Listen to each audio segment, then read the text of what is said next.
শেষ সময়ে পশুর যত্ন পরিচর্যা বাড়িয়েছেন কুমিল্লার খামারি ও গৃহস্থরা। জেলায় এবছর প্রায় ৩.৫ লাখ পশু কোরবানির জন্য প্রস্তুত করা হয়েছে।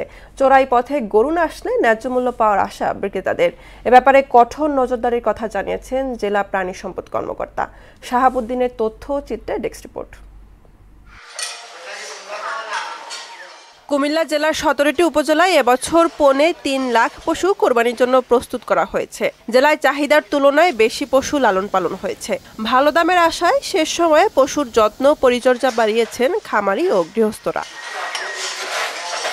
চোরাই পথে ভারতীয় গরু প্রবেশে প্রশাসনের কঠোর পদক্ষেপে খুশি খামারিরা। তাই পশু ন্যায্য মূল্য পাবেন বলে আশা খামারিদের। প্রশাসন আসলে বাইরের গরু না আনতে পারে আমাদের মতন খামারি যারা আছে ওদের জন্য লাভবান। ইন্ডিয়ান বর্ডার ক্রস গরু যদি না আসে সেই ক্ষেত্রে আমরা মনে করি এটা আমরা রিকভার করতে পারবো ইনশাআল্লাহ। আমরা দামও পাবো ইনশাআল্লাহ, আশা করি আল্লাহর রহমতে ভালো। দেশি গরু মাংস ভালো না, অনেক ভালো দেশি গরুর মাংস, ইন্ডিয়ান গরুর মাংস ভালো না। কুমিল্লায় এবছর চাহিদার তুলনায় বেশি পশু কোরবানির জন্য প্রস্তুত থাকায় চিন্তামুক্ত থাকবে জেলাবাসী। এছাড়া সীমান্তবর্তী জেলায় ভারত থেকে অবৈধভাবে যাতে কোনো পশু আসতে না পারে সেজন্য কঠোর নজরদারির কথা জানান জেলা প্রাণী সম্পদ কর্মকর্তা। যেহেতু আমাদের এই দেশে পর্যাপ্ত সংখ্যক গরু আমাদের খামারিদের কাছে আছে, সুতরাং কোনোভাবেই আমরা পার্শ্ববর্তী কোনো দেশের গরুকে কিন্তু অ্যালাউ করব না। অন্যদিকে আমাদের যারা ভোক্তা আছেন তারা কিন্তু বঞ্চিত হচ্ছেন ভালো মাংস থেকে, কারণ আমাদের যে গরুগুলি আসে সেগুলো কিন্তু কখনোই ভালো মানের গরু আসে না। জেলায় কোরবানির পশুর চাহিদা রয়েছে 2,37,586টি।